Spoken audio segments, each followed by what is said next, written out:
when we were, there was a study going on in Pakistan, jiska naam tha Kashmir Railways. I was heading that one time. This was, I think, way back in 2015. So there was this program of the government to connect Islamabad to Muzaffarabad and Muzaffarabad to Karakoram Highway. I think it was a good strategic project, and maybe for strategic reasons, I personally feel it is still required, so as to open up the Azad Kashmir and entry into Gilgit-Baltistan. Strategic reasons. Maybe financial, commercial, उसमें बाद में आए, because a lot of timber and a lot of minerals or ये development is going on in that area. Maybe for that also you need the train.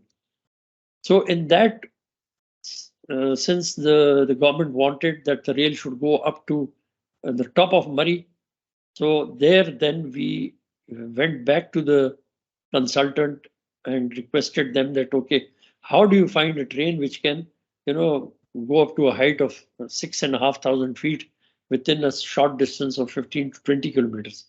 They came up with this cog and pinion railway, which is being run in different places of the world. Switzerland mein hai, Austria mein hai, different countries, and a train can travel in the mountains at maybe 40 to 45 to 50 kilometers per hour, which is frankly a good speed. So that cog and pinion railways is still there in the. It's a modern kind of a thing, and you just attach gadgetry into the existing locomotives, the broad gauge locomotives, and then it gives you power and safety. Braking ke liye bhi wo hota hai. So this wooden rail, but I'm talking of modern cog and pinion, but Austria had it in 1515. Then we see in early 18th century, the 17th century, this steam locomotives coming in. Yet this actually was then the revolution in not only the railways but the entire transport sector. Then 1802, we see Richard Trevithick ran a steam locomotive and loaded wagons between iron works, Abercorn and I don't know kya naam hai, Penny Darren Iron Works.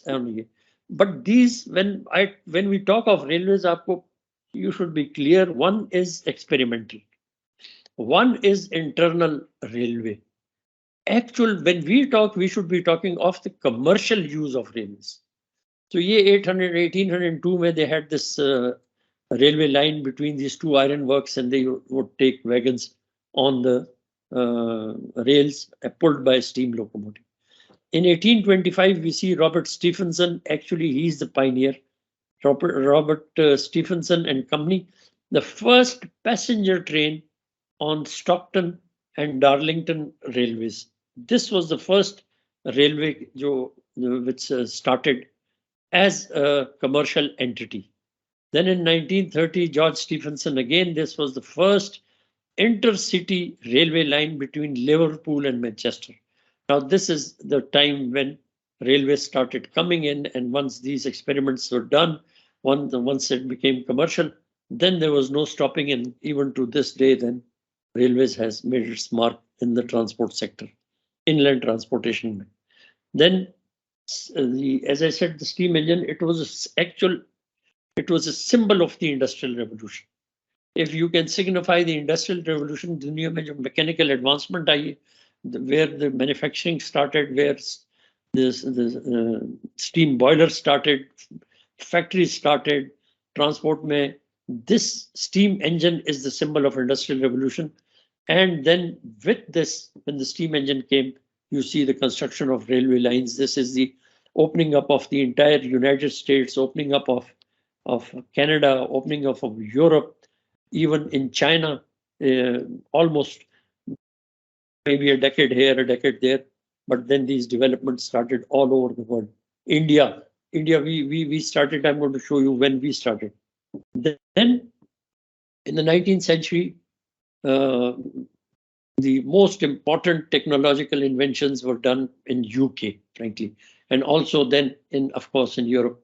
In 1863, Metropolitan Railway London, first underground. Imagine 1863, London Metropolitan Railway has a underground railway, and here we are today, 2022. We frankly we are thinking about underground railways, and thank God we have the Lahore metro line.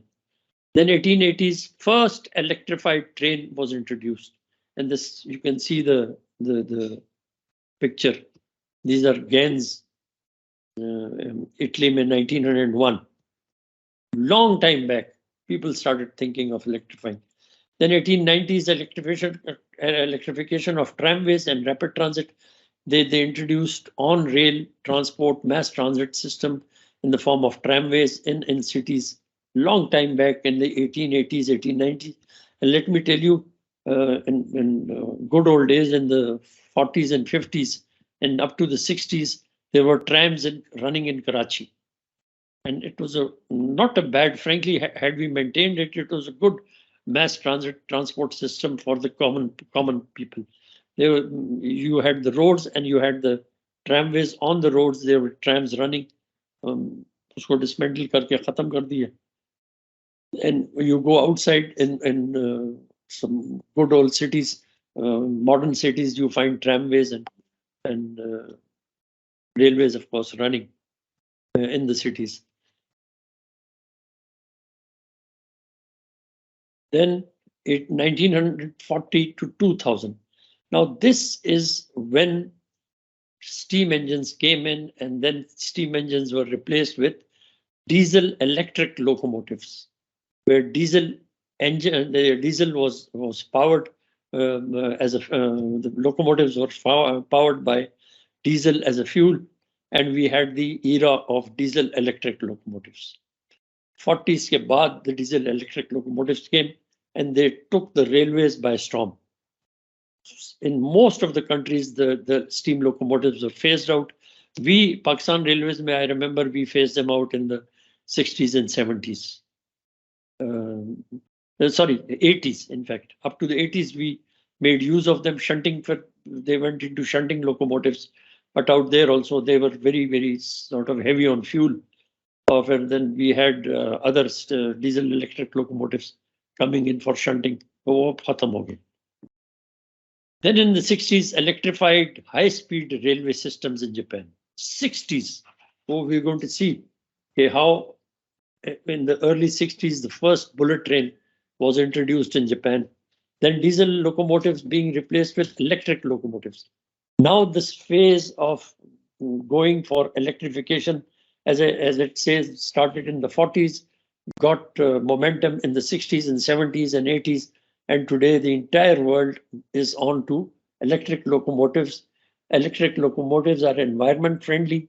The cost of operations is less, cost of maintenance is less. This is the way to go ahead, but that does not mean that you do away with diesel electric. There are different areas where these two functions. And also let me tell you that electrification of a line is a traffic decision. So when the volumes of traffic are more, you need to go into electric. If the volumes are not that much, then maybe you remain on diesel electric. But of course, if you can afford it, you have a electric traction right from the start. We are going to discuss this when we come to ML1. This was a very, very important question. In fact, only somehow I'm always in touch with the railways these days also. We had a long meeting even yesterday with the minister on ML1, and this topic came up again, once again, that why should we have electric traction on the upgraded rail, ML1. Now, these are, of course, these are technical questions. These are important policy questions. These are financial questions. These are economic questions. We need to know what is going on. Why can we afford to have it in such conditions? And is it necessary to have electric traction right from the beginning? We were going to discuss this. Then we come to the modern age. And the modern age starts with the high-speed railways. So commonly it is known as HSR. Wherever you see HSR, it means high-speed rail. And high-speed rail, by definition, this is 300 kilometers per hour plus and above. इसके ऊपर जो जाएगी. But this definition is not sort of a standard one. This is maybe after introduction of the high-speed rail in Europe and China, or they defined it, okay, 300 kilometers. But there are places where trains are running at even 220 and 250. People try to put that also into high-speed rail. But this is how you look at it. Generally, the thumb rule is 300 kilometer plus should be high-speed rail. Now, when we talk of high-speed rail, when we talk of bullet trains, we in our government, the leaders have been talking of bullet trains now for almost 25 years. But nothing has happened. And look at Japan. In 1964, they came up with the first high-speed train, which was known as the Shinkansen. The Shinkansen is a sort of a symbol of high-speed trains in this world. In modern times, and looked 1964 and today's 2022, for 60 years ago they have done it and still running very strong. And Shinkansen was just a symbol of modernization, a symbol of how a country has come up after World War. They were completely devastated, but within 20 years, when the will is there, when people are hardworking, when people have the capacity, when people are professional, this is what they came up, and they introduced this kind of a high-speed train. This was the first high-speed train, the bullet train, and it used to run between Tokyo and Osaka, two big cities, metropolitan cities, and people just used to look at it, look at these people, and people used to go, and it became a tourist attraction also. Then, of course, looking at them, other countries like Spain and France and Germany, Italy, Taiwan, UK recently, South Korea and China also started into HSR, high-speed rail. Now, when we talk of Japan, it is 1964. China started high-speed rail in 2008. That is just 14 years ago.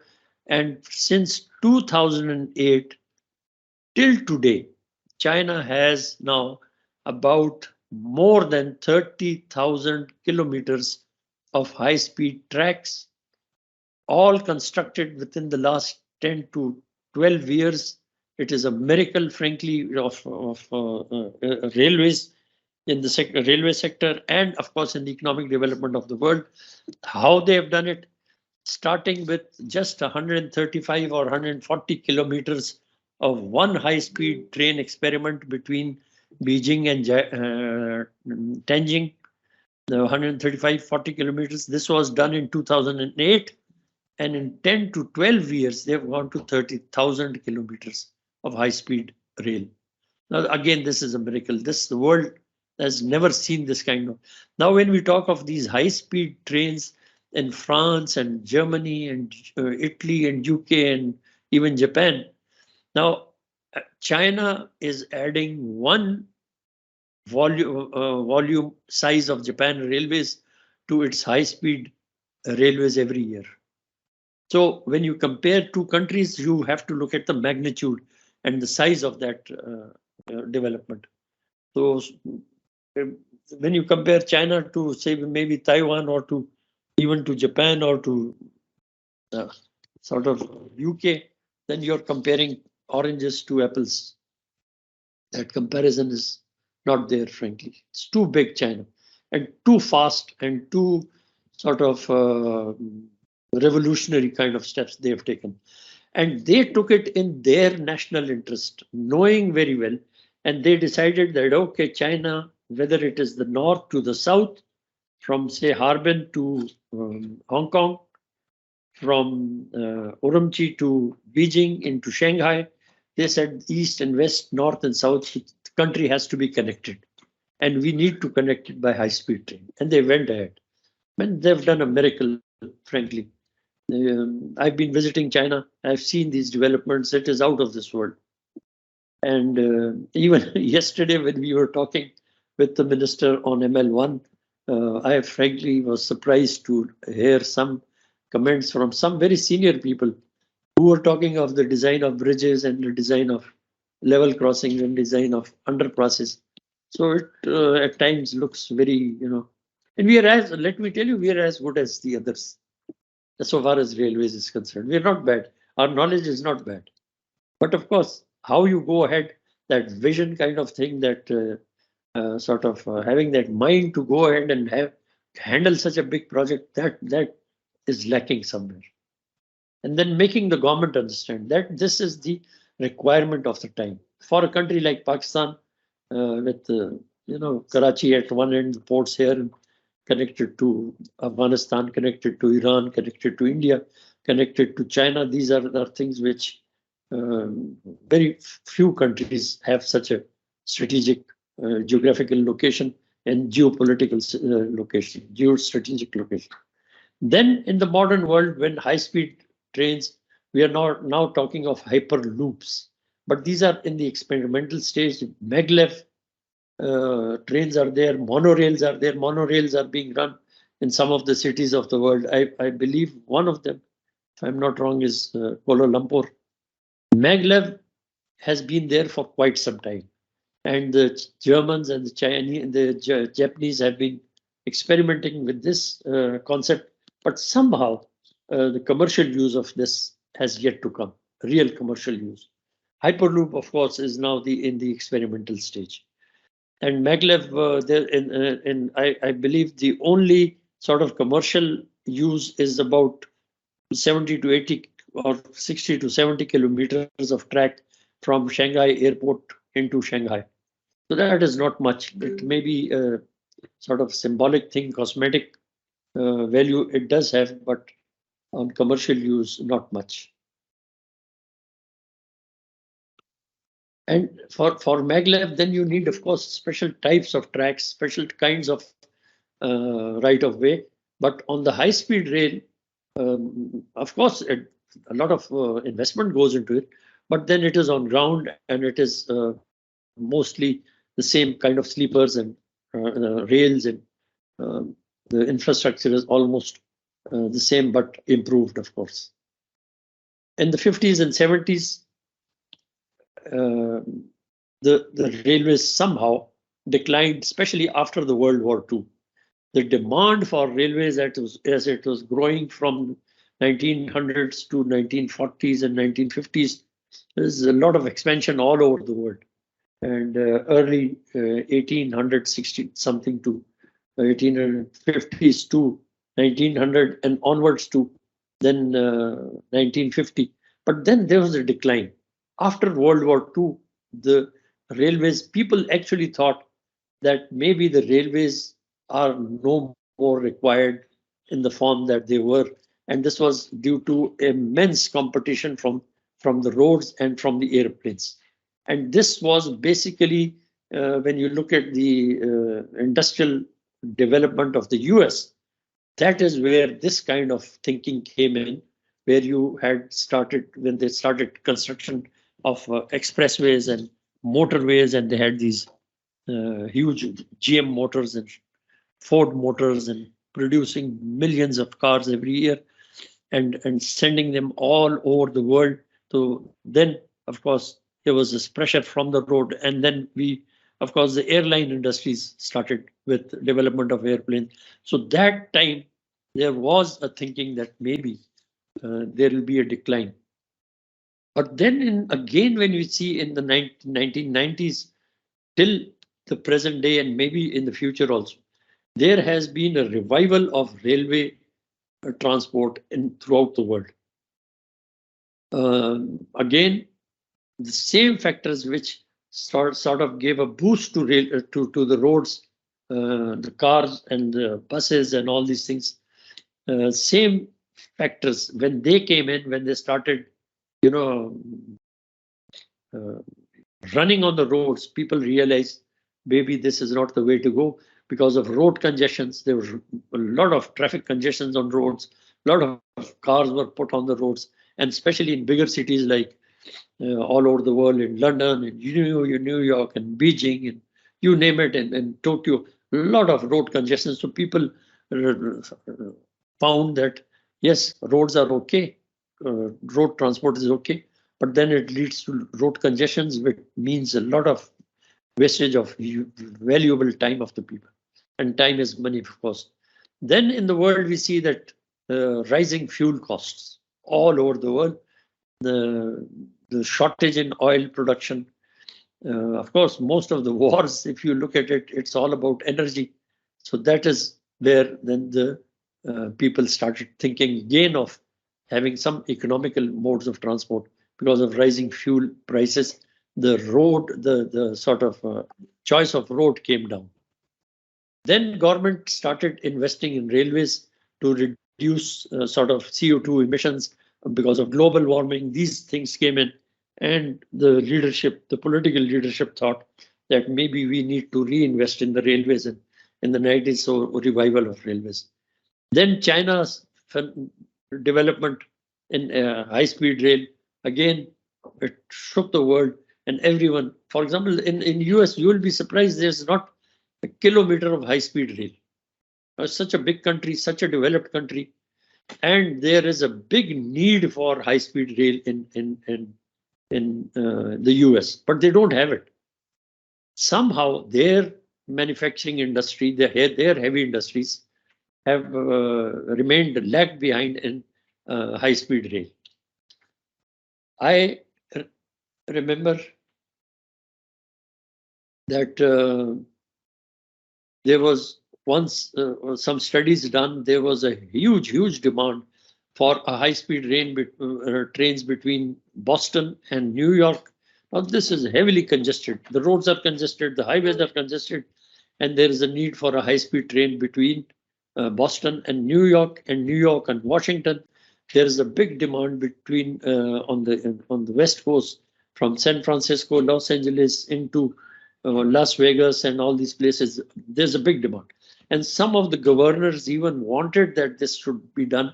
But since they did not have that kind of technology, I'm just trying to tell you that these are things that come up.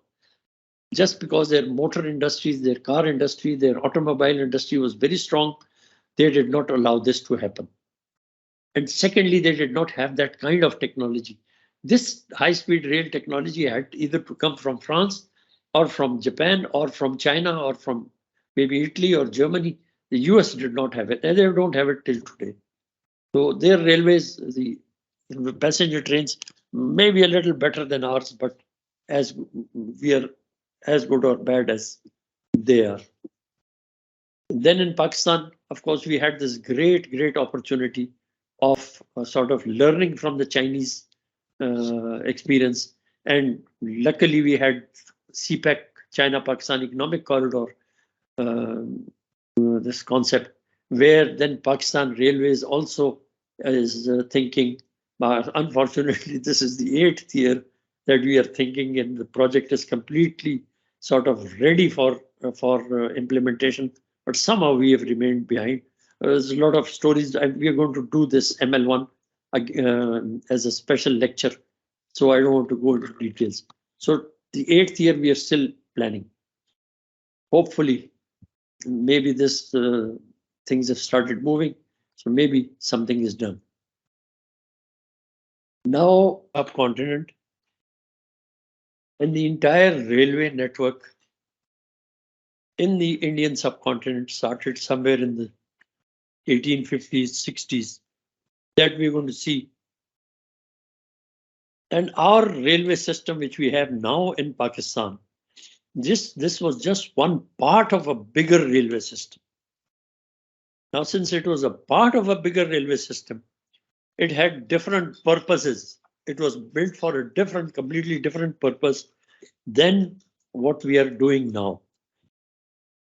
After independence, of course, things changed. वो देखेंगे आगे.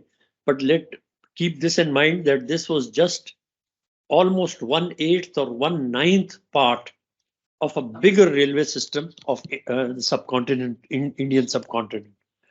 इसी तरह there were 7-8 other railways in India at that time, and they keep in mind that our railway system that we have today, inherited today, was not planned for what is now Pakistan. It is just a part. And our system, which we have inherited, had mostly a strategic aspect to it. It was done to open up these northwest frontier, to open up Balochistan, to give connectivity to Iran, to give connectivity to Afghanistan. And these areas were opened up by train because of strategic reasons. The Britishers were always afraid of the Russian influx into this part of the world and their sort of search for hot waters, जिसको हम कहते रहते हैं ना, this has always been there when you talk of strategic things, that the Russians wanted to approach the hot waters in the Arabian Sea. And that is why they made a thrust to get into Pakistan, the areas of Pakistan.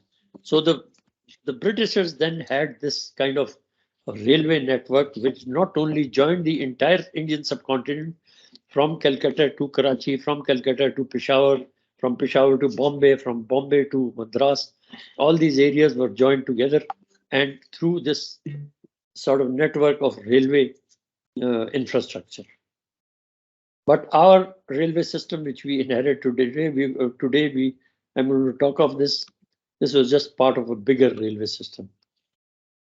So our railway systems in this part of the world started in 1855. Again, thanks to the British rule, they had their own interests. They didn't do it for us, but their own interests were that maybe strategic reasons they wanted this kind of a transport. And now 1855 means that in the 1840s, railways were introduced into Britain and into Europe. So we are not far behind. And let me tell you, the railways that we had were as good as bad or bad as the European railways or the American railways at that time. So ये ऐसे है जैसे as if China introduces your some bullet trains here and 350 kilometer plus trains. Then when the railway started, this point you need to keep in mind, that the entire railway system that was sort of started in this part of the world. When I say this part of the world, I'm talking of Pakistan. These systems were introduced by private companies. Private companies. Today, when we talk of private companies, you know, things are different. We think as if के वो बहुत अजीब काम हो रहा है. No, the private rail companies started railways here. They were given concessions, and what the government did at that time, what the state did at that time, was to provide them land, and land was in abundance at that time. Pada was a khali pada was, and then they provided security. They said, we will give you land, we will give you security to operate your trains, to run your trains, to establish railway lines, to construct railway lines wherever you want. We will be there, and we will be giving you a concession of maybe 4% or 5% on whatever investments you make. This kind of deal was done, and the private sector came in, private sector parties came in, and they started construction of railways. The first railway line which came into existence in Pakistan, is what is now Pakistan, was the Karachi to Kotri railway line. This is about 170, 180 odd kilometers. This was known as the Sindh Railways. So several railways companies began laying tracks and operating trains. Several companies. आप सोचें, this was the kind of system. Today, when you talk of privatization, वो ऐसे लगता है as if के जुल्म हो रहा है, and you know, ज्यादती हो रही है, लोगों को नौकरियों से निकाल रहे हैं. It has never been that way.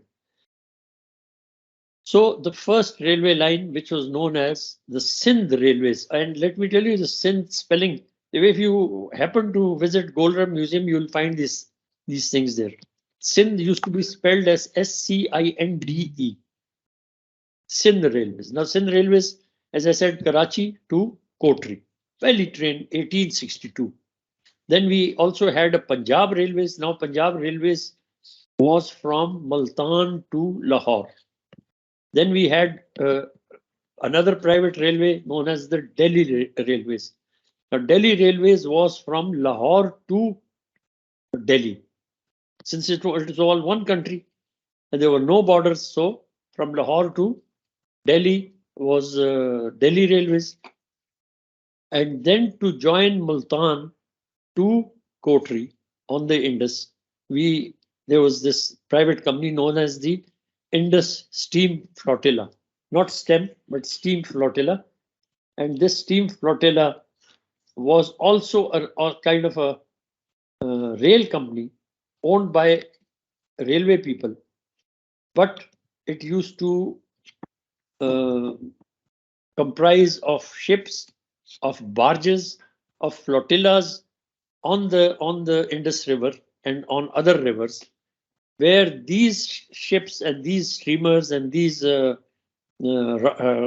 barges, whatever you call them, they used to carry cotton from Multan area, southern Punjab area, and carry them by water, by the Indus River, on to Kotri. Kotri was called Kotri Bandar. Bandar means a port.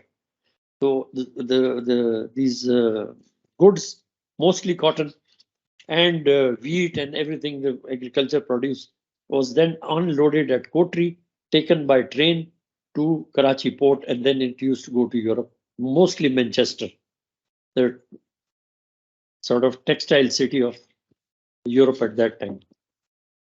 But the cotton used to grow in southern Punjab and go by steam flotillas. So this is just a short history. And again, the things to remember: private railway, private people invested, government provided security, and government provided land. And the Sindh Railways, Punjab Railways, Delhi Railways, and the steam railways. And ऐसा ऐसा मैं आगे थोड़ा सा आऊंगा. How then our part of the world up to Peshawar and Landikotal were connected. Then in 1870, as I said, these four companies, they ran for about a decade, 10, 12 years, and then these four companies were amalgamated into one company known as the Sindh, Punjab and Delhi Railways. Sindh, Punjab and Delhi Railways. They must have thought, why have it separate? Why not?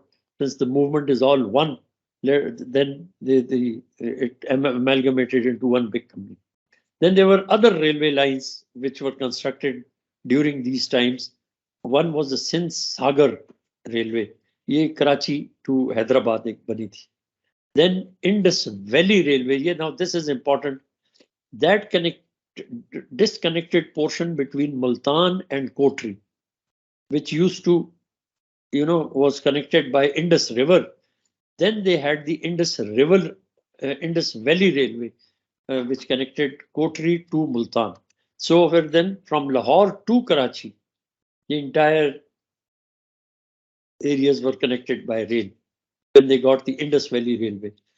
Then from Lahore to Peshawar, we had the Punjab Northern State Railways. Punjab Northern State Railway. ये Lahore to Lala Musa to Beira, to Kheoda Mines. Let me tell you, the entire thing, as I said, was based on strategic issues. Lala Musa Beira and Malikwal line, this was the only commercial railway line in the entire railway network at that time. Why? Because salt used to come out of Kheoda. Salt was a very, very precious commodity. It required all over India. So once it became a very sort of a money-making railway. So Punjab Northern State Railways was from Lahore to Jhelum to Lala Musa to Rawalpindi and on to Peshawar. Then there was one attempt made known as the Kandahar State Railways. There's a place known as Rukh in Sindh, somewhere near Sakhar, Jekabad, us area mein. There's a station, still it exists, where effort was made to construct a railway line right up to Kandahar. Some of it was done. Later on, it was abandoned because of, Afghanistan. At that time, the king did not want a railway line entering into his country. Then in 1888, now again, 10, 15, 20 years later, all these companies were amalgamated, and what was formed was the Northwestern State Railway. Northwestern State Railway, MWR. When and during even my time, when we were there, NWR used to be the railway. But this I'm talking of Northwestern State Railway. Later on, the state word was withdrawn.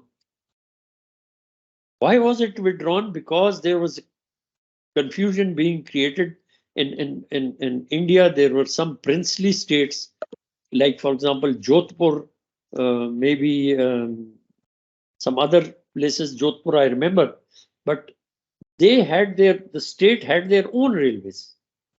So to avoid this confusion, then what they did is that they cut the state word out and they said, okay, let us name it Northwestern Railway.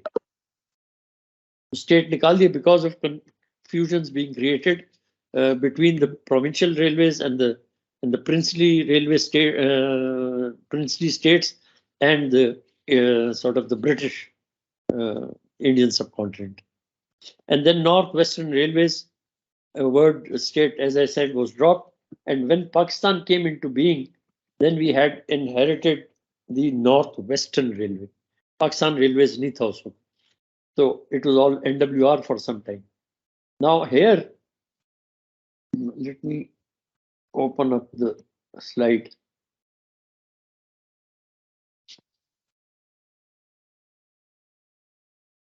I'm going to explain, just to give you sort of a historical perspective. This is Karachi to Kotri, the first railway line, 1862. Sindh Railways. Here, Multan to Lahore by private sector, known as the Punjab Railways. Then we had the railway line from Lahore to Delhi. Delhi, of course, was the capital. Lahore was an important city. It had to be connected. This was known as the Delhi Railways. Then from Lahore to Lala Musa, Jhelum, we had the North Punjab State Railways, Northern State Railways, and on to Peshawar. Ye sara and PNSR, Punjab Northern State Railways. And then we had this railway line, as I said, the commercial line, going from Lala Musa into Malikwal and into Kyoda mines. And later on, as I said, between Multan and Kotri, this became then the Indus Railways. So up dekh rahe hain, from Karachi on to Indus Sindh Railways, to Indus Railways, to Punjab Railways, to Punjab Northern State Railways, to Delhi Railways, to this up to Malikwal. Then Sara connect ho. Peshawar was connected to Karachi and to Delhi. Then this black line shows the Rukh to Quetta, Chaman, and on to Kandahar. But वो चमन तक गया, आगे फिर हम we couldn't.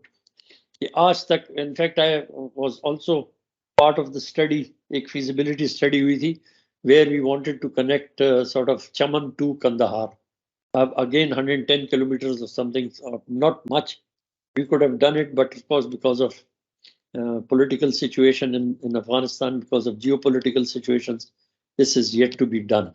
It needs to be done, frankly, if you want connectivity with the rest of the world. By the way, can you see the screen? Yes, sir. Sure. So then in comes aa gaya independence, and aa gaya a new country, Pakistan. Of course, we were lucky to have a railway network, but the purpose of that railway network was different. Now that we had an independent country, we had to serve a different purpose. There was a port at Karachi. Things had to be imported, things had to be exported via the ports. Connectivity, luckily we had that connectivity.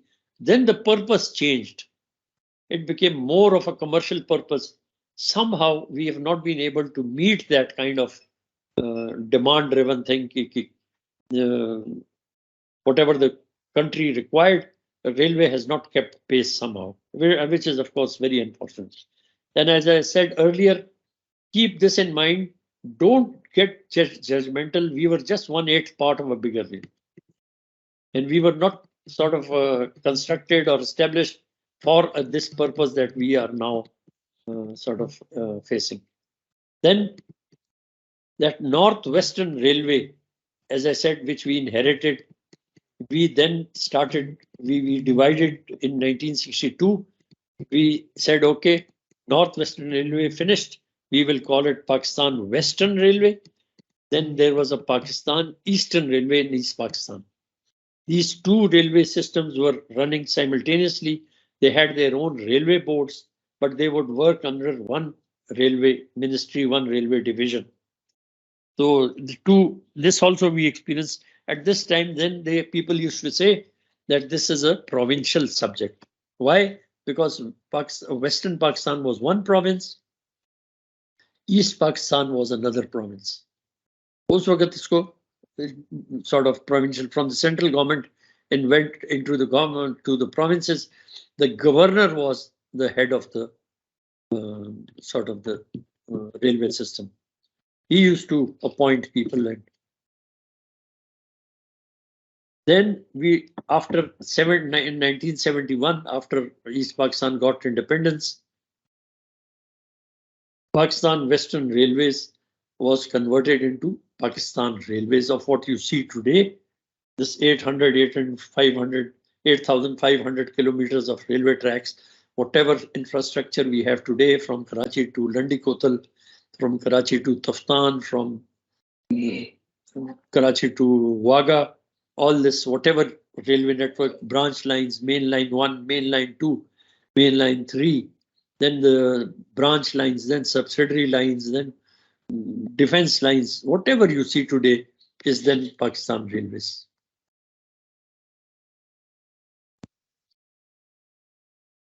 Then, as I said, initially we had a strategic and security purpose.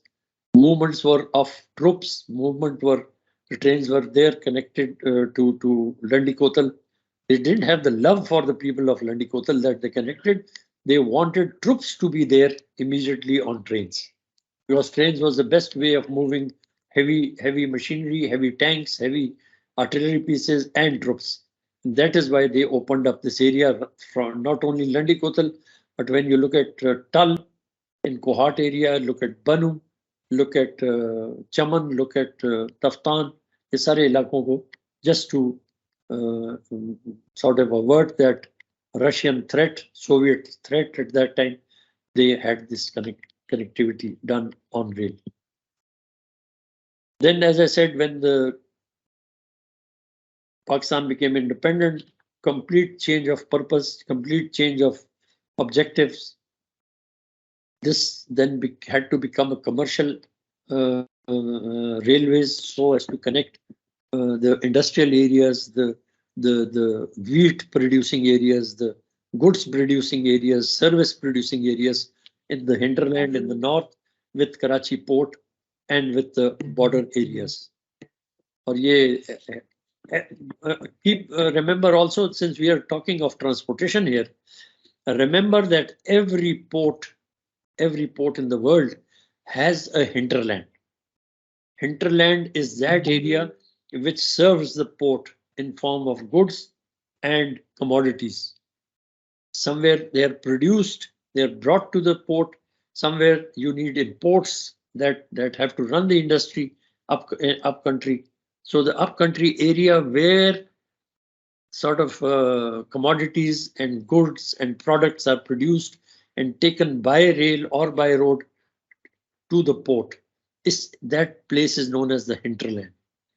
Now for Karachi port, when you look at Karachi port, the hinterland is not up to Hyderabad or up to maybe even Sakhar. That is, from rail point of view, that is not the area hinterland. From rail point of view, it is at least 300-400 kilometers beyond that. So central Punjab, lower Punjab, upper Sindh, Balochistan, maybe Balochistan, there's no productivity out there, frankly. So maybe it is a big province, but you can't say it is a hinterland for the port. Maybe my own view is that even for Gwadar port, when you look at Gwadar as a port, hopefully it is being developed and it will be developed. But then for a port, you need commodities and goods to come and go. You can't just have a port and there's no goods coming in. जैसे अभी है, Gwadar port is actually not a functioning port today. I've seen so many times that ships had to be brought in, say fertilizer ships or maybe wheat ships or other ships that were supposed to be coming to Karachi. They were diverted to Gwadar, unloaded there. The goods taken by truck back to Karachi along the coastal highway. Now, this is frankly not transportation. This is not good transportation. And this is not good use of the infrastructure. Gwadar port, from my point of view, is meant for a hinterland which lies somewhere in Western China or in Central Asia. So that port can only function when these areas which are potential have a potential for development. Now talk of Balochistan, frankly, not much. Especially when you talk of rail, not much out there, where you can't see some goods, train loads coming in or train loads going out. Not till today, maybe not till next 10, 15, 20 years. But of course, there's a huge potential for Gwadar to develop because Karachi already is congested. And that way, then the hinterland for Gwadar. Oh, frankly, this is a personal view, my own view, may be wrong, but Central Asia. And in Central Asia, of course, I include Afghanistan. If minerals come out in a big way, then of course by train they can go to Gwadar, and Western China, and where the Chinese then are visionary people, so they're talking of the CPEC, China-Pakistan Economic Corridor. Then I'll now, so this history, short history, if you are interested, just visit Railway Museum in Golra. ये बहुत सी चीजें आपको वहां से clear हो जाएंगी. How railways has developed in this part of the world. Some of the artifacts are there, some history is there, and you will see how things have developed. In Golra, you will see development of the infrastructure also. You will see development of the mechanical side of the locomotives, of coaches, how we used to be at one time. Aaj kya hai, kaise hain? So things have been developing and changing. Luckily, we have Golra station where all these things are kept in the museum. Now then I'll talk of the role of railways in economic development. I have touched on this at certain times. Now let us see what the role is. Railway actually is providing a certain kind of a service. It is part of the service structure. What is that service? Services of transportation. It is connecting cities. It is connecting 2 points. It is connecting demand areas to supply areas. It is connecting supply manufacturing areas to the demand areas. If this transportation is not there, then all this thing is, almost becomes redundant. So it is a very, very important part of the service structure. And as I said, transport and railways is a service being provided for connectivity of people, for connectivity of goods and services. So it contributes to the nation's economic development directly as well as indirectly.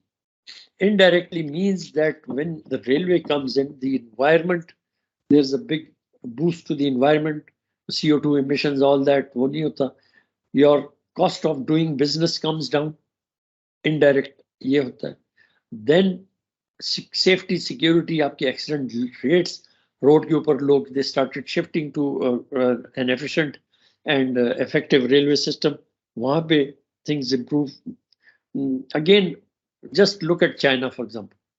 Hundreds and hundreds of trains running, कोई accident नहीं है, accident safe माहौल है.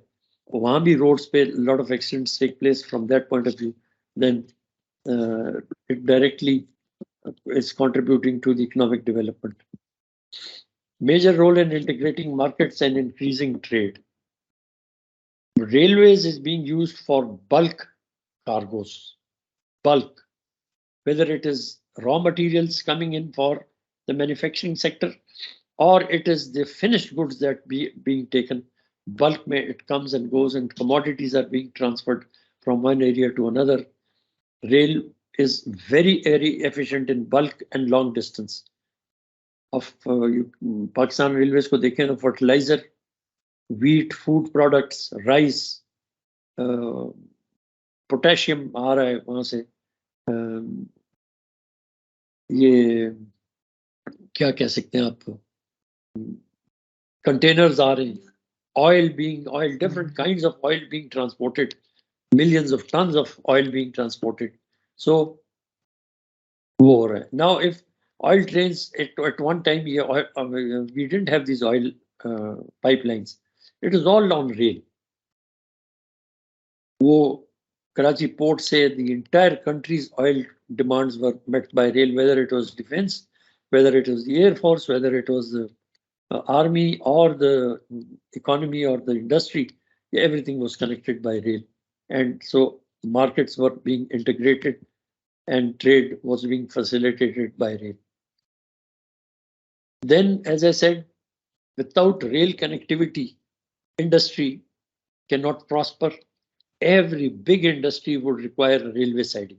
Most of your cement plants, most of the fertilizer plants, most of your defense installations, they are connected by rail. इनकी अपनी sidings हैं. The product that comes out goes by rail. इनके जो raw materials comes by rail. And especially then Pakistan Railways जो हम देखते हैं, they have served the agriculture sector in a big way. At times of need, in times of famine, in times of dry weather, dry seasons, a lot of wheat used to be imported, other food commodities being imported, and used to come by rail, go into godowns, go into these sort of storage areas. Then, of course, produce, even as I said, maybe 120, 30, 40 years ago, your agriculture produce of cotton, sugarcane going out by trains into even right up to Manchester. So agriculture now, a lot of rice is being carried by trains. There were a lot of, once upon a time, a lot of rice mills in Karachi. जहाँ पे upcountry rice used to come, they used to be polished and then exported. Basmati used to be exported from Karachi. But ये है कि these trends, transportation trends, they keep on changing. At one time, I'll tell you, Karachi port was so congested with cotton all the time that frankly, life used to be very, very difficult. Today, you don't see it. Very unfortunate. But that then, of course, depends on the economy.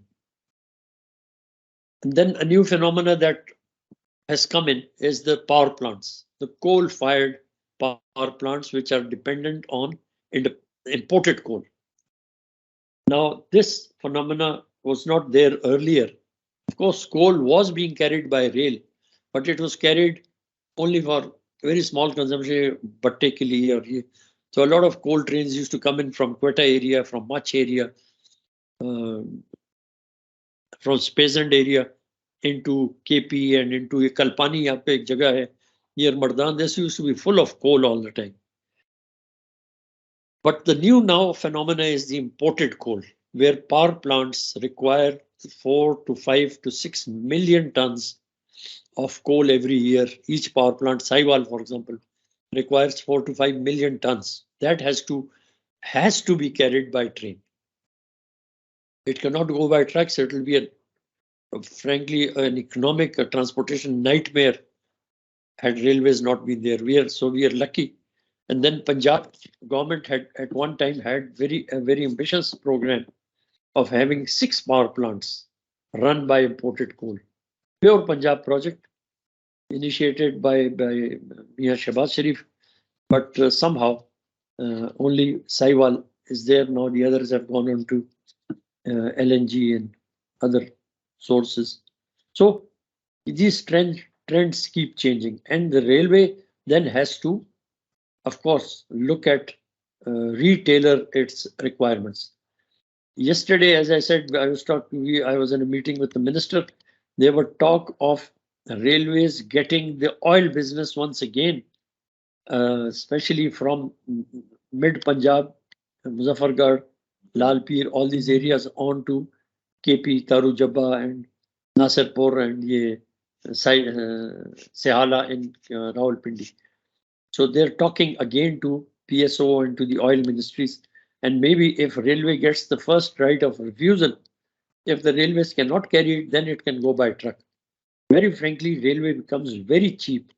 But since there are a lot of factors, I don't want to call it mafias. There are a lot of mafias inside everywhere. Interest groups hote hain. They don't want the government to, the railways to function. Because railway government department. Now, a truck owner can be much more influential than the chairman railways for that matter. Oh,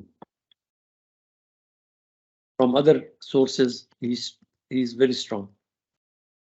So yeah, these are now the things of the industry, characteristics of industry. The PSO should be carrying oil, frankly, by train. It is much, they know it is much more economical, very safe, losses badi kam hai. But since the truck people are there, so naturally they have their own interest. So wo havi ho jata. So then on the degradation of the environment, degradation of the CO2 emissions, of course, and damage to the environment, railway then becomes a priority mode for carriage of bulk commodities, especially coal ko dekh lein, baki cheezon ko dekh lein. And then when one train moves, it just has one locomotive. For example, in Pakistan, we have one locomotive. How much emissions will it do? Now these new locomotives are very, very efficient, very sophisticated gadgetry, and fuel efficient, environment efficient. So from that point of view, then, you must be seeing it in the newspapers. Lahore mein there's a huge problem. Now look at Orange Line, very clean, very safe, very environment friendly kind of a transport. And look at what the Chingchis are emitting. Look at the buses that are running, those in the private sector. Some kharab locomotive. I was surprised yesterday there was a news saying that we will not allow the vehicles on road which have not got this license, safety license. Now this is not the news. How do you allow somebody who doesn't have a license to come on the road? ये तो पहले से standing orders हैं. So हम वो आहिस्ता आहिस्ता छोड़ देते हैं, and then of course we take it as a huge sort of a मुहिम कि जी हम ये कर रहे हैं. ये तो आम चीज है. आप कैसे, how can you allow? In no part of the world are these things allowed. Then rail constructions are approximately 6 times lower than the road costs. Ye, frankly, our motorways, when we compared the motorways under CPEC with the upgradation of ML1, we are far, far, far cheaper. The railways is far cheaper, especially on upgradation of ML1. Ours costs were about $4 million per kilometer. The cost of the motorways was much, much more. Exact figure I don't want to quote because maybe I'm wrong somewhere, so it doesn't look good. But there was much more. The rail construction is far, far lesser, 6 times lower than the road. And then the volumes that railway carries, on the other hand, phenomenal, बहुत ज़्यादा है. So the economic benefits, the social benefits are much more. And when you look at Pakistan, when you look at the geography of Pakistan, as I keep saying, Karachi, ports of Karachi, the hinterland up to starting from Sakkar on to Lahore, Multan, on to Lahore, on to Rawalpindi, on to Peshawar, beautiful corridor. 2,000 kilometers for any railway is an ideal kind of a corridor. for having a good railway network. And we are lucky to have a country like this. Say maybe have we been in a country like say Sri Lanka or maybe Nepal or railways, maybe you can say you're not required. But here, without this, your economic development cannot take place and our growth rate cannot be the same if there is no railways. So we need to invest in the railways. Now, if you allow me, we'll take a 5-minute break and then we come down to, I've been talking of transport sector. I've been talking a little about the economics of transport sector. We came down to the railways and we talked of the railways, how it developed and how it has developed in this part of the world. Now I will be coming to Pakistan Railways and we will see what this railways is. And when we talk of railways, the systems are almost the same in other transport areas. So I'll talk of railways, but keep looking at systems. कौन-कौन से systems चलते हैं railway में. And systems are almost the same, sort of language different. So now we take a break for 5 minutes. I'll come back, have some water and come back.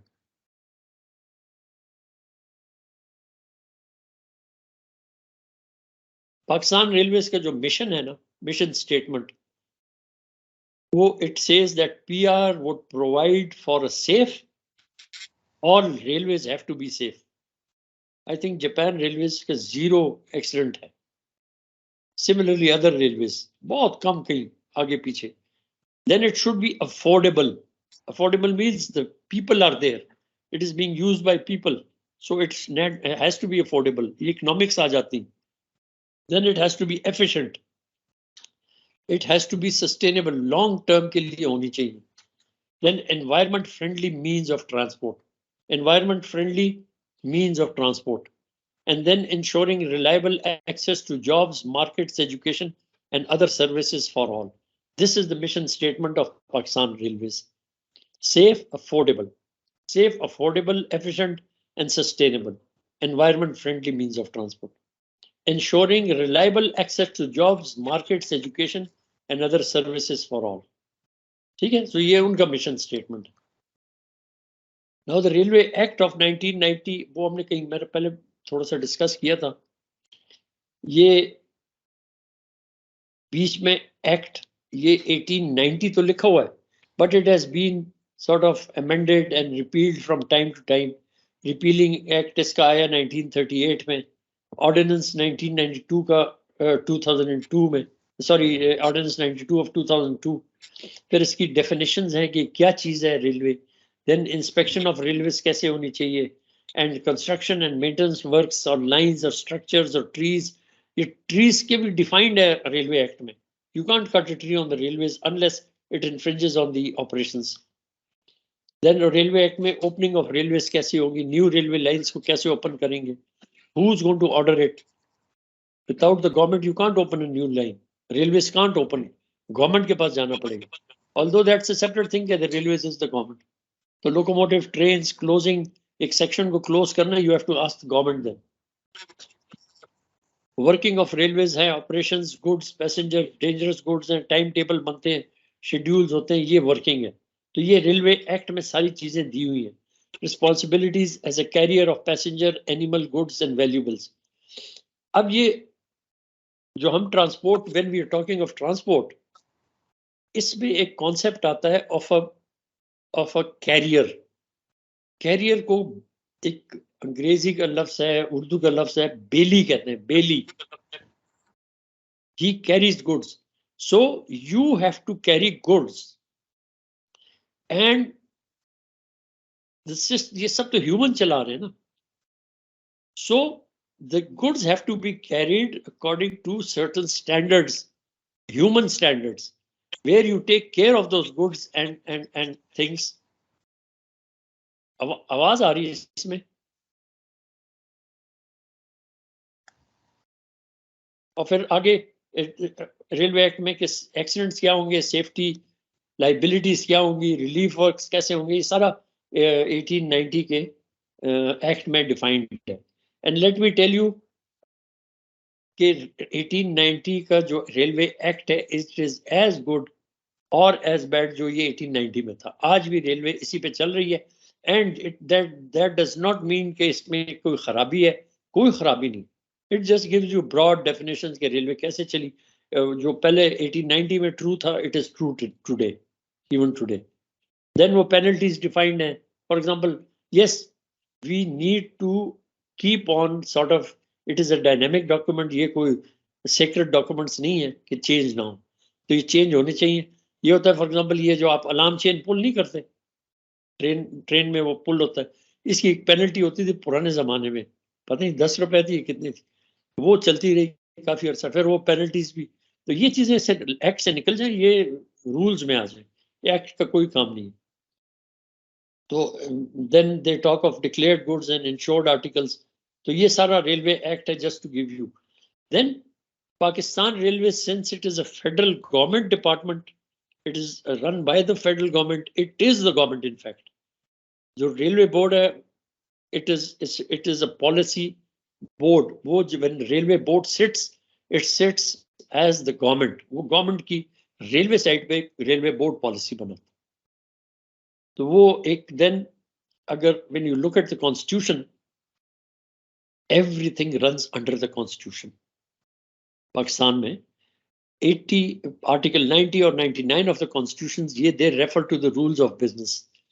Rules of business एक ऐसी चीज है, now I don't want to go into details of this, ये public policy की चीजें हैं, government की चीजें। Rules of business in 1973 में they said there will be a railway division, और ये rules of business कहाँ से power लेते हैं?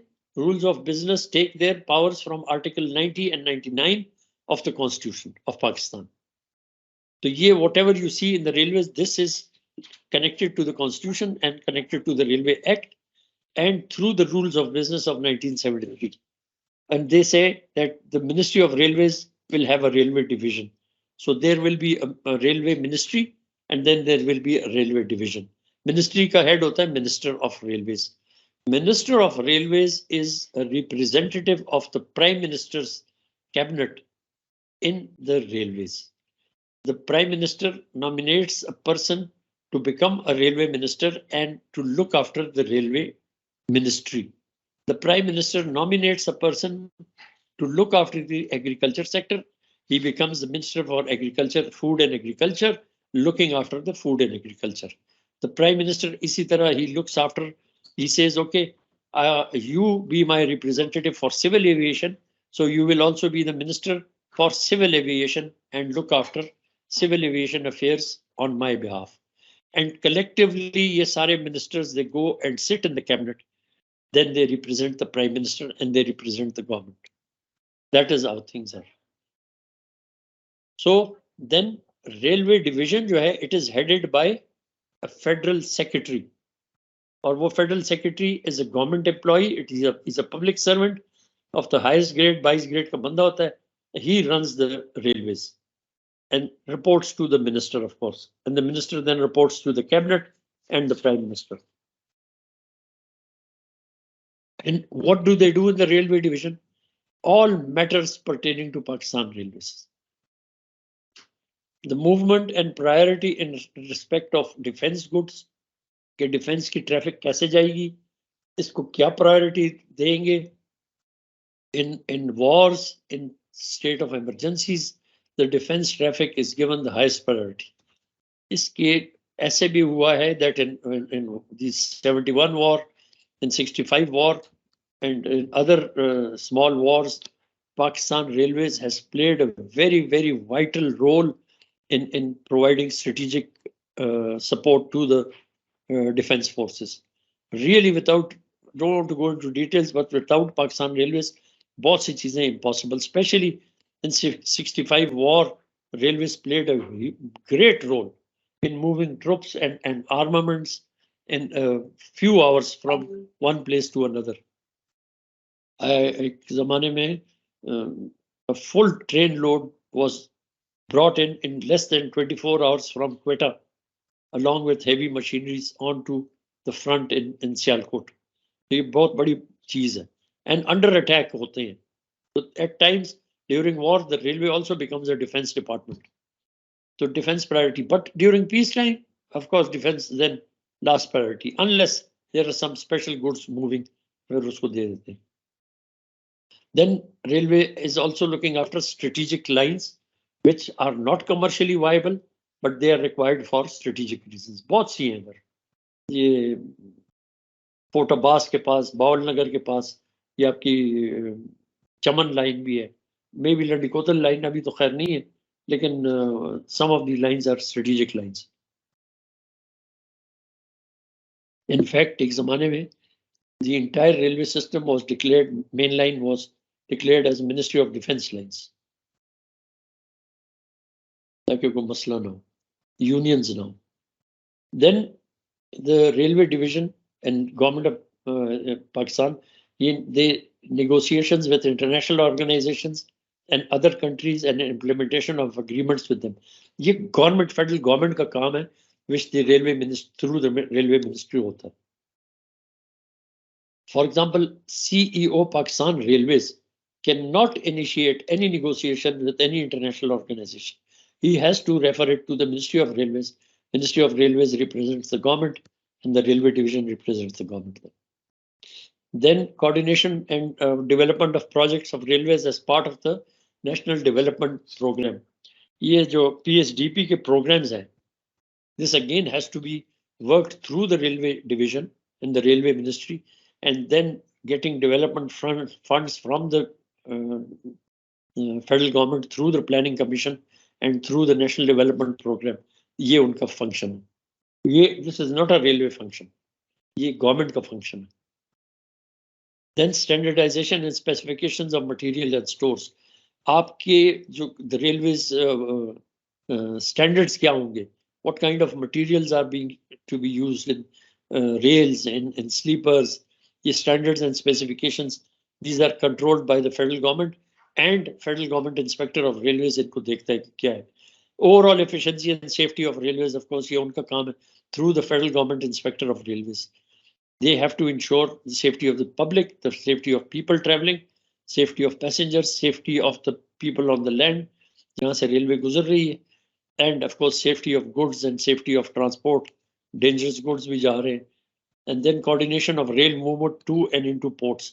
ये पुराना function है, frankly, अगर देखा जाए, this is not required. This is a railway function, day-to-day activity है, लेकिन उस ज़माने में ये होता था तो वो डाल दिए, because port used to be a very important strategic asset.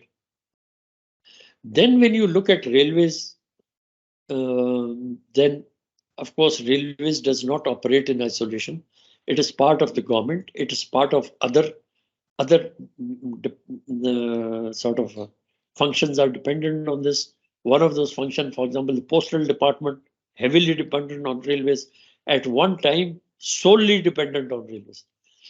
All these trains that you see where mail is written, Khyber mail, Bolan mail, Flana mail, Tufan mail, ek zamane mein, these are all mail carrying, post carrying trains. On the Khyber mail, even till today, you will see a red sort of a carriage. ये post office वालों का है. उसमें post आती हैं different stations से, ये उतारते हैं, चढ़ाते हैं, और रेलवे मेल सर्विस एक बहुत इंपॉर्टेंट वो होता था, एस्पेक्ट है of this. Then inter departmental linkages में defence. No, you can't have important strategic sort of plans without the defense department coming in. You have to take them on board. Then the food department for carriage of agriculture goods, rice, wheat, maize, इनको ले जाने लाने में, ports, exports, they need to be connected and they need to be sort of part of that planning. आपको पता होना चाहिए. So interdepartmental linkages बड़ी जरूरी है. Ministry of Planning के development and reform के साथ बहुत अहम इनका almost day to day का राब्ता है, especially with CPAC coming in. Planning and development and Ministry of Planning, Development and Reform has taken a very important aspect. In CPAC ML1 का जो project है, this is the only project which has been declared strategic, number one, and one of the few projects where Ministry of Planning also says that we also own it. ये return है कि जी ये हमारा project है ML1 government का project. So it is not a kind of a railway project, it is a state project और पूरे पाकिस्तान का project. Then interdepartmental linkages, of course, Ministry of Finance has a very important role to play in railways, and every second day Ministry of Finance um, has some kind of decision making role जहाँ पे the railways has to go to them financing के लिए for getting funds, for getting pensions. आजकल when there's a deficit going on, then the Ministry of Finance becomes very, very important. At one time, the railways used to feed the Ministry of Finance. ये up to the 70s, railways are earning a lot of money. So ये they used to give back money to the Ministry of Finance. Economic Affairs Division में when you start talking to international organizations, when you start talking to World Bank, Asian Development Bank, to other countries, you have to go through the Economic Affairs Division. ये वो I'm trying to explain to you, it is not in isolation. ये वो systems हैं. Now, if somebody becomes a general manager of railways, he needs to understand all these things. You can't say, I'm going to import all these locomotives from this country. You have to go through the Economic Affairs Division. वो आपको पता होना चाहिए. Then Ministry of Defense, as I already talked on military movements, इनकी production units हैं बहुत ज़्यादा. उनको support करना होता है. Lot of ammunition is being moved. Lot of arms are being moved. Production units से बाहर जा रही हैं और by train जा रही हैं.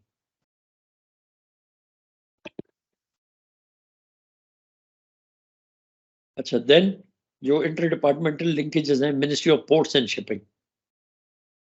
Unfortunately, since this is a different ministry, and unfortunately, since we don't have a Ministry of Transport where all these transportation functions need to be coordinated, so this is a separate ministry. Without Karachi Port, without Port Qasim, without Port Gwadar Port, railways cannot function, frankly. All this talk of moving of traffic and all this has to be connected to the ports, and then the Ports and Shipping Ministry and the Railway Ministry have to be in sync with each other. Now, even for ML1, when you talk of the volumes of traffic that have been sort of anticipated, or the potential traffic has been gauged by different independent bodies, ये ports पे आएंगी. If they come onto the port and there is no railway connectivity, proper railway connectivity, then there will be a lot of inefficiencies involved. So ports and shipping, when ML1 is there, you have to talk to these people that how do you develop your ports and shipping? How are you going to facilitate this kind of traffic that is going to come in? And if this traffic is coming in, where does the railway come in? And how do you connect the ports with the railway system? I'll give you one example. There's a bulk coal terminal that has been constructed near Port Qasim, independent for coal. You won't believe it, it is not connected by a rail. अब आके ख्याल आया कि इसको connect, it's not maybe 5 to 6 years old, लेकिन it should be connected by rail from day one. So now we are talking and planning कि जी इसको कैसे connect करें. ये वो isolation वाली जो बात है. Then food and agriculture, I have sort of dealt this earlier, that wheat, cotton, the sugar cane, your fertilizer goods that are coming in, raw material that is coming in, बाकी चीजें for agriculture sector, और food go downs, fertilizer go downs, ये सारी चीजें ये बड़ी important है from rail point of view. And these two ministries need to coordinate in a big way. At one time, coordination was very good, frankly. Somehow, a lot of work now needs to be done to revive all that. Sorry, Ministry of Petroleum and Natural Resources. This also is a very important aspect where oil has to go, furnace oil has to go. Refineries need to be connected to the distribution areas. Your ports where the ships are coming in, they are moving oil, furnace oil, diesel oil, your petrol, your JP means jet fuel for airlines, for all this. It has to go so on.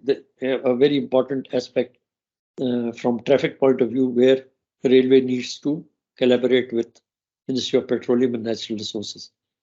Then, of course, provincial governments, very important. Moving of essential goods, level crossings level crossings are growing day by day. The volumes of traffic on the road are growing so fast that, frankly, at times one cannot even keep pace.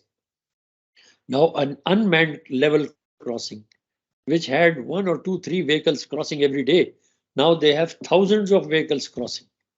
So it becomes a nightmare for train operations. Getting them manned, getting them automatic, or getting them, an underpass or overhead bridge costs a lot of money. So that is where the provincial then governments come in, and one has to request the provincial. Of course, railway has a right of way, but then manning them and construction of underpasses, this is a demand by the municipality or by the road authorities. So jiski demand hai, they pay for it. So most of the financing is done. Almost all is done by the provincial government. And now there's a continuous sort of a move to sort of do away with unmanned level crossings and to man them. But to man them, of course, you need a lot of money, where not only the modification to the gate is done, where signals are put up, it costs a lot of money. But human resource, 3 persons in shifts for all times to come, somebody has to pay for them. So these are things that the provincial government and railway has to coordinate with each other.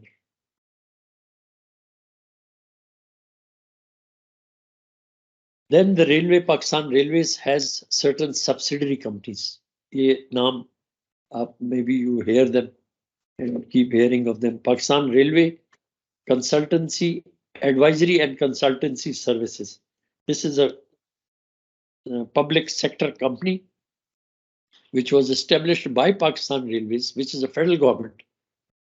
Certain things the federal government can't do. So it is being done through certain companies. Then we have the Pakistan Railways Freight Transportation Company. Then we have the Railway Construction Company of Pakistan. Now, these are decades old, and the Rail Corp, जिसको हम कहते हैं Railway Construction Company of Pakistan, it has done some real good work, civil engineering works in Saudi Arabia, long time back. And that work was so much appreciated, and Rail Corp had a very good name in Saudi Arabia. Unluckily, when the railways started developing in Saudi Arabia in a big way, Rail Corp somehow was not there. जिस तरह होता है हमारा. But Rail Corp had a lot of goodwill. They could have sort of built on it, but unfortunately, we did not. Naturally, now Chinese are there. The entire world is there, developing railways in the Middle East and in Saudi Arabia. The Karachi Urban Transport Company, ये भी एक है company है. There's another company by the name of Redemco, which was done away with. Again, it has been revived. That is Railway Real Estate.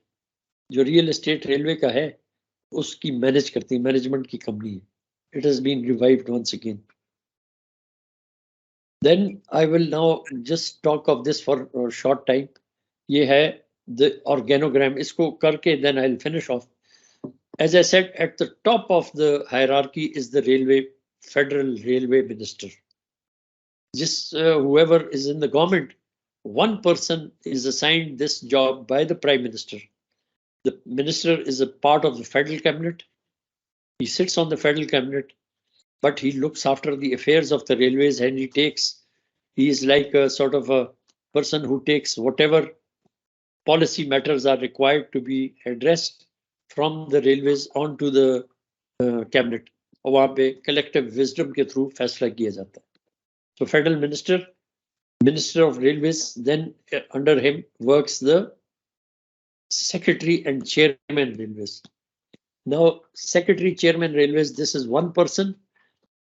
Once upon a time, in good old times, the chairman of the railways, who was a professional railway person, whether he was a civil engineer or a mechanical engineer or a traffic person or operation man or whoever, but he was a professional railway man. He would become the secretary to the government of Pakistan. Secretary to the government of Pakistan.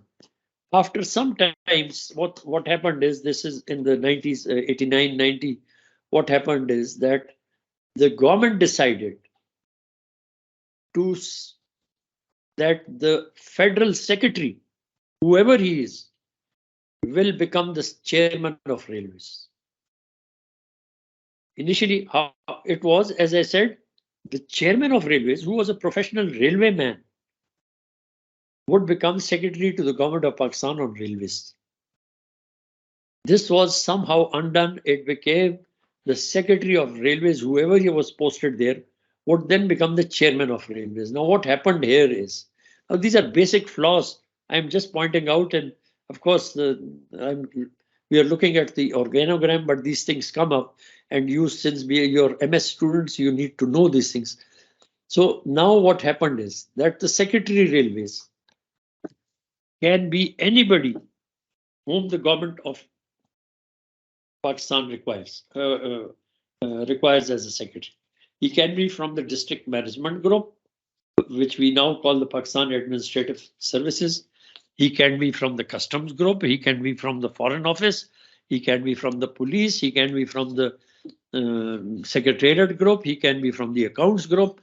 Any person who is fit to become a secretary to the federal government can then become the secretary railways. Now, this happened in 1989 onwards, and ever since then we have had all kinds of secretaries who became chairman of railways. Chairman of railways was an executive post, purely professional. So then we had secretaries who were from the police. They became chairman railways.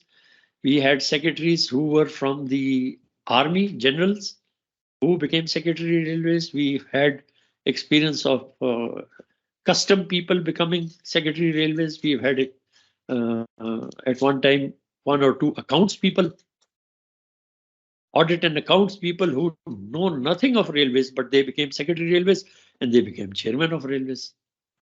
And then, of course, we had people from the office management group, from the secretariat group. You name it, everyone has been there. One of the important reason why the railway went down and has gone down was because non-professional people took over as secretary railways. Frankly, the only big effort where this was undone was during the last government, where the present minister, Khwaja Saad Rafiq, when he was there, he made sure that some railway professional comes in and takes over as secretary railways.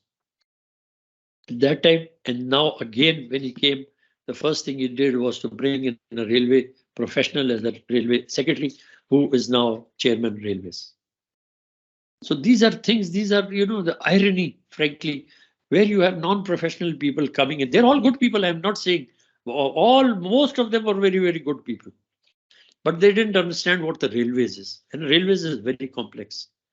And at times I have been experiencing it, that when some of these secretaries, they would just shut their ears when you talked of railways. Railways has their own language developed.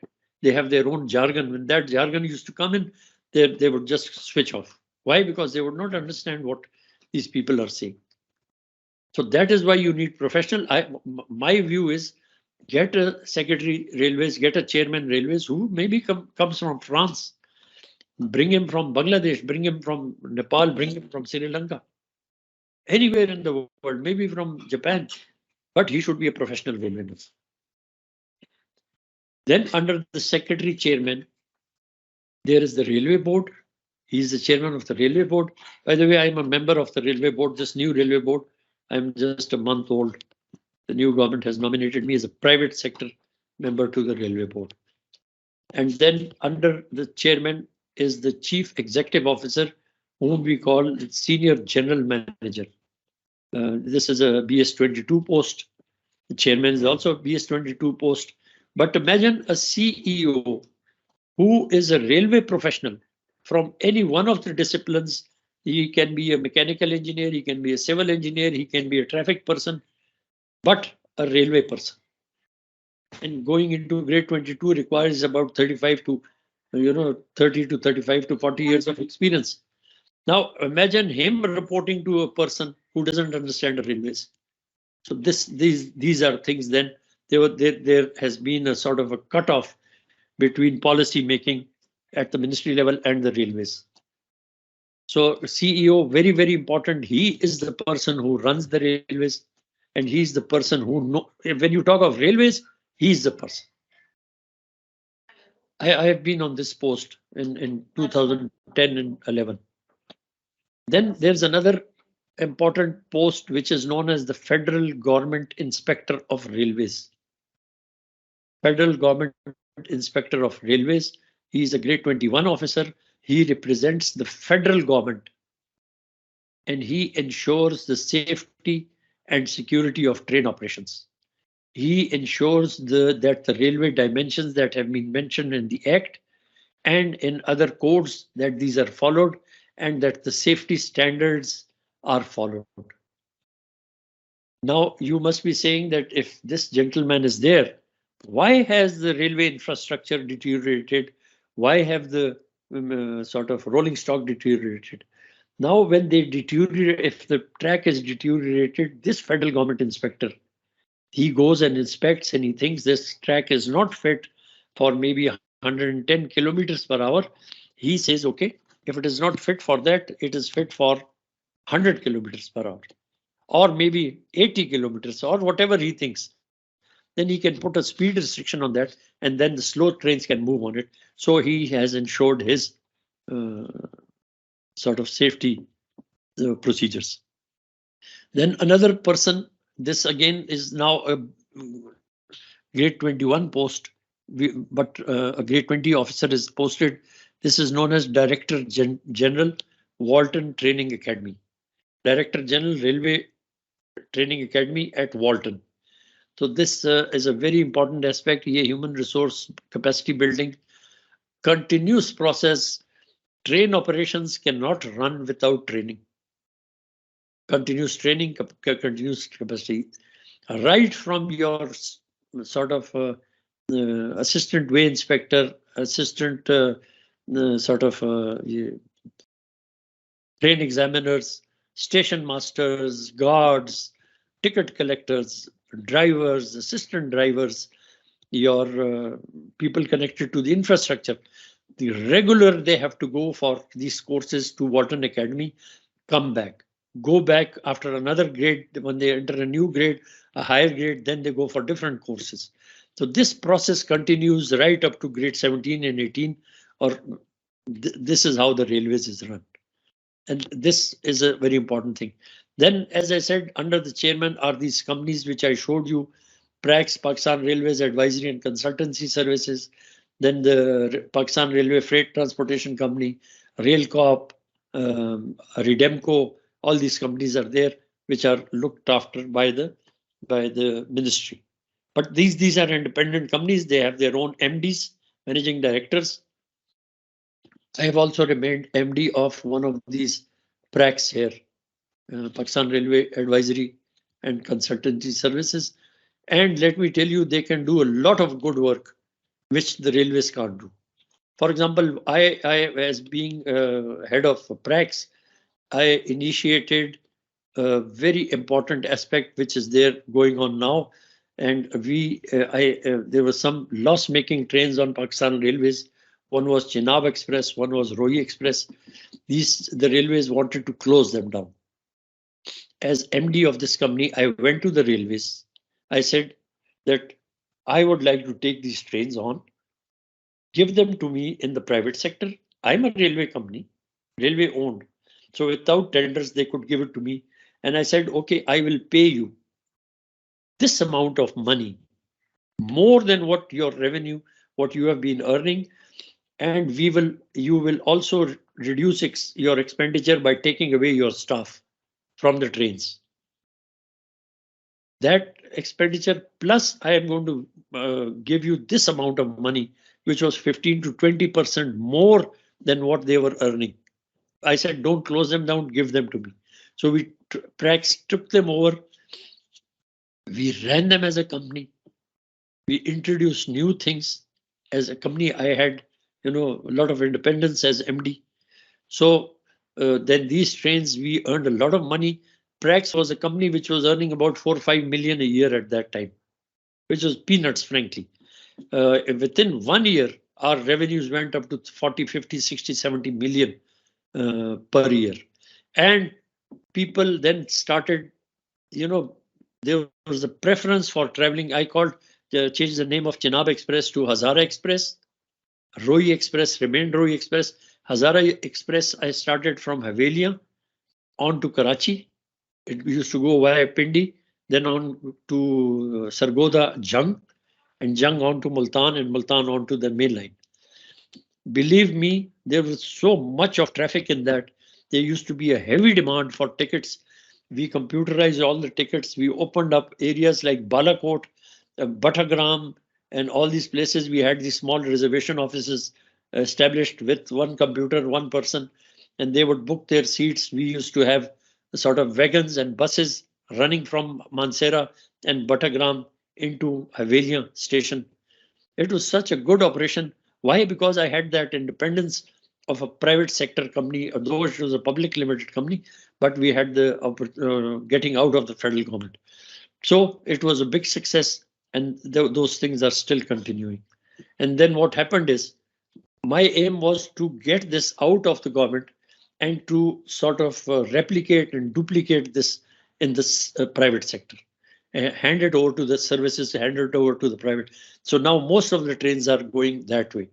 And the federal government is sort of contracting out services of these trains, most of the trains, to the private sector. This is a good thing. But this is contracting. This is not public-private partnership, and this is not heavy investment from the private sector. We need to go into public-private partnership. So ये second tier था under the ministry. Then under the ministry, when you look at the ministry's own sort of structure, hierarchical structure, then you have one additional secretary who is in 21. We have the secretary of the railway board who is also grade 21, very senior officer. We have a member finance who looks after the railways finances. He can be termed very easily as a representative of the Ministry of Finance in railways. So he's looking after, since he's a very senior person, he is looking, he's like a secretary finance for railways. Then of course there's another, the senior joint secretary khatam ho gaya. This is again an additional secretary post in grade 21. We have a planning directorate which is headed by the DG planning. We have an operations directorate which is headed by DG operations, and we have a technical directorate which is headed by the DG technical. So this is part of the ministry. This is what the ministry is. Then of course after this I don't want to start that because that will take a lot of time. You need to understand what the railways is. Then from now this is the end. This is the railway ministry infrastructure hierarchy, organogram of that, and how the ministry functions. There may be some slight changes all the time going on. For example, as I said, Redemco company was done away with. It has been brought back again. Ye hota rehta hai choti moti. But generally, this is the hierarchy of the railways ministry and how it functions and the different departments, how they function. The next slide, which I will talk about later on, we will be looking at the railways. And what is the railways? It is what the CEO here, under what is the organization under him. There is also one more general manager. We call him the general manager manufacturing. That has not been shown on this slide, but I personally feel like olden times he should just be a part of the CEO's team. But here, these days, general manager manufacturing is another post which looks after the manufacturing units of Pakistan Railways. One is the locomotive factory at Risalpur. One is the carriage factory at Islamabad. Two very good state-of-the-art sort of facilities. And of course, some parts of Moghalpura workshop जहाँ पे manufacturing हो रही है. And let me tell you, Railways is also producing a lot of goods for defense. ये automatic vehicle launched bridges, ये tank mounted होती हैं, the tank enters the water and the bridge is put on top. ये railway बनाती है. And let me also tell you, the railway has been sort of manufacturing bombs for the defense forces. Right after 1947, there was an experiment made. One of those pieces you will find in Golra Museum. Railway's point of view में काफी काम किया है, defense के बहुत काम किए. So this is the general structure of the ministry. Any questions you want to ask?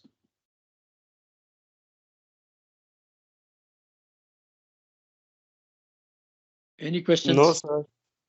कोई चीज पूछनी हो, कोई क्या है? अब रेलवे बोर्ड का जो है इसका भी मैं बताऊंगा कि railway board has been changing from time to time. Again, very unfortunate. As I said, I'm a member of the railway board, but very frankly, the functions of the railway board, the powers of the railway board do not synchronize with the kind of people that are there.